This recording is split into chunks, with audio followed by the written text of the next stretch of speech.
female psychology goes, there's a rather strong vein of it in you. I heard that said of Julius Caesar. Ugh, Julius Caesar's neither here nor there.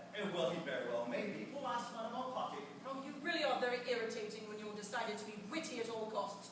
Almost supercilious. Well, that's exactly what Elvira used to say. I'm not surprised. I never imagined, physically triumphant that she was entirely lacking in perception. Darling. Oh, don't start that again. As I think I mentioned it before, I love you, my love. Poor Elvira. And well, didn't that light kiss mollify you at all? No, when I said poor Elvira, I meant it. You must have bewildered her so horribly. Don't I bewilder you at all? No, never for an instant. I know every trick. Well, all I can say is then we better get the divorce immediately. Let's fill up my glass. There's a beer. She certainly did have a talent for living. It means that she died so young. Poor Elvira. That remark is growing monotonous. Poor Charles, then. That's what put the major on. Poor Ruth, I expect. You have no faith, Ruth. You really ought to try to have a little faith. I shall strain every nerve. Life without faith is an arid business. How beautifully you put things. I aim to please. I wonder if I died how soon before you remarried. Oh, you won't die. You're not a dying soul. Oh, yes, she was. As I look back on it now, she had a certain ethereal, not quite a swell quality. Nobody could even remotely call you ethereal. Nonsense. She was of the earth. Earthy. Well, she is now, anyhow. It's exactly the sort of statement that shocks people.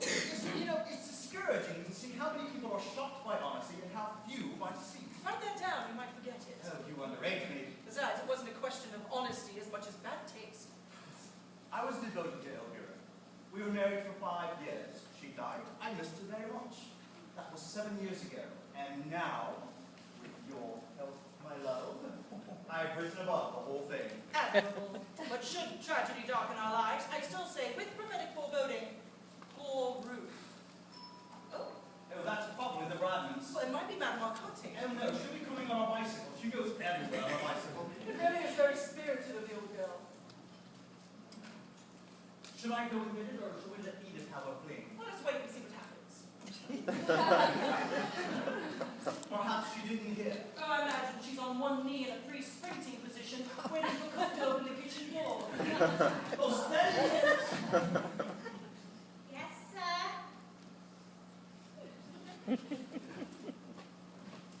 Doctor and Mrs. Bradman! You're not late, Doctor. I only got back from the hospital about half an hour ago. Oh, no, not at all. Madame Coffee's not here yet. Oh, that must have been her we passed coming down the hill. I said I thought it was. Oh, well then she should be here soon. I'm so glad you were able to come. Oh, we've been looking forward to it. I'm really quite excited. I guarantee that Violet will be good. I made her promise. There really wasn't any need. I'm terribly thrilled. You know, I've only seen Madame Arcati once or twice around the village. I mean, I've never seen her do anything at all peculiar, if you know what I mean. A dry martini. By all means. She certainly is a strange woman. It was only a chance remark at the deck of seeing her on the knoll on Midsummer's Eve, that she sort of Indian growth, that I imagined that she was psychic at all. I made some inquiries, and apparently she's been a professional in London for years. It's funny to think of someone doing it as a profession, isn't it? Well, I understand that it's quite lucrative. Oh, do you believe in it, Mrs. Company? Is there anything genuine about it at all? No, I'm afraid not, but I do think it's fascinating how easily people allow themselves to be deceived. Oh, but she must believe it herself, or is the entire business a fake? I suspect so. A real professional charlatan. At least that's what I'm hoping for anyway. The character I'm writing in my book must be a complete imposter. That's one of the most important factors of the whole story. Well, what are you expecting to gain from her anyway? Oh, jargon, principally. You know, tricks of the trade. I haven't been to a seance in years, and I want to refresh my memory. Oh, so then it's not entirely new to you then? Oh, no. When I was a little boy, we had an aunt of mine come and stay with us. She imagined herself a medium and used to go off in the most elaborate trances after dinner. My mother was fascinated by it. Was she convinced? Oh, good heavens, no. She naturally disliked my aunt and loved making a fool of her. So then I take it that there were no tangible results? Oh, she didn't do so badly. On one occasion, when we were sitting in the dark while Mother groped around Chaminade on the piano, my aunt suddenly gave a shrill scream and said there was a small black doll by my chair. When someone switched on the lights, Sure enough, there it was. How extraordinary. Well, it was obviously a stray that had come in from the street. I must say, though, I took my hat off to Auntie for producing it, or rather, utilizing it. Even Mother was a bit shaken. Whatever happened to it? Oh, it lived with us for years. I do hope that Marcotte won't produce any livestock. We've so little room in the house. Do you think she tells fortunes? I love having my fortune told. I expect so. You know, I was told on the pier at South Sea once that I was surrounded by lilies in a golden slipper. It worried me for days. You know, we really must be serious and pretend that we believe implicitly, otherwise she won't play. Also, it might hurt her feelings. Well, I promise to be as good as gold. Have you ever seen her professionally? Yes, she had influenza in January. She's only been here a little over a year, you know. However, I found her singularly unpsychic at the time. I always understood that she was an authoress. Oh, yes, we met as colleagues in one of Mrs. Wilmot's Sunday meetings in Sandgate. What sort of books does she write? Oh, two sorts.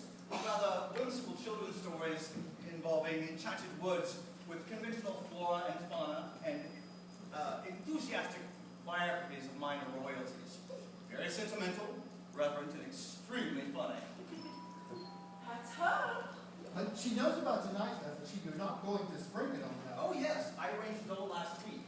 I simply told her that I was profoundly interested in anything to do with the occult, and she blossomed like a rose. I feel rather nervous, as though I were about to make a speech.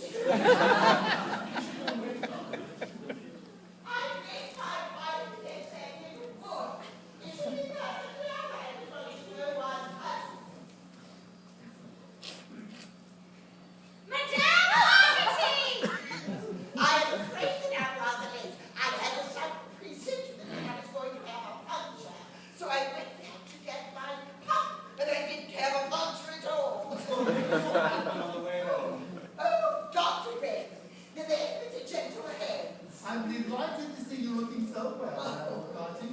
This is my wife. Oh, yes, we know each other. We meet coming out of shops. Would you like a cocktail? Then if it's a dry martini, yes. If it's a concoction, no. Experience has taught me to be wary of concoctions. So it's a dry martini. Oh, delicious. Oh, it was wonderful cycling through the woods today. I was deafened with birdsong. It's been lovely all day. Oh, but my dear, the evening is the best. Mark my word. Oh, thank you. Cheers. Cheers.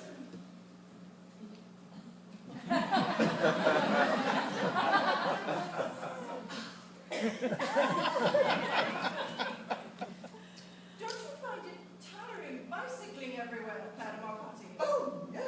Actually, I find it very stimulating. You know, I was becoming quite sedentary in London in that dreary little apartment with dim lights. Of course, they have to be dim. The clients expect it.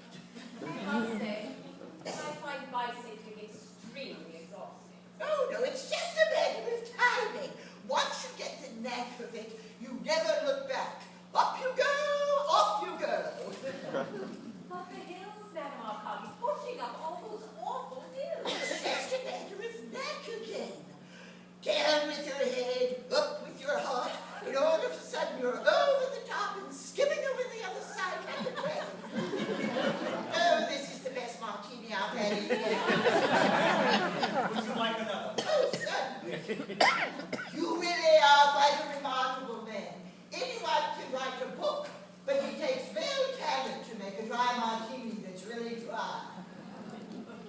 Are you working on anything at the moment, Madame Marcotte? Oh, yes. Every day, regular as clockwork, from 7 to 1. Oh, is it a novel or a memoir? Well, I'm writing a children's book right now. The characters are small animals, and the hero is a morse beetle. I had to give up my biography, my memoirs of Princess Pariatani. She died, you know. I was talking to her about that the other day, and she implored me to take up my work again, but I just hadn't the heart. You were walking to her about it the other day? Well, through my control, of course. Oh, she sounded very irritable. It's funny to think of world is being irritable, isn't it? What can you imagine? Well, we have no guarantee that the afterlife is anything less exasperating than the life we have now, is it? Oh, Mr. Cotton, you can't. Suppose it's dreadfully ignorant of me not to know who was Princess Pagliatani. Oh, she was a Jewess from Odessa of remarkable beauty. It's a fact that people used to stand on the seats in railway stations to watch her whiz by.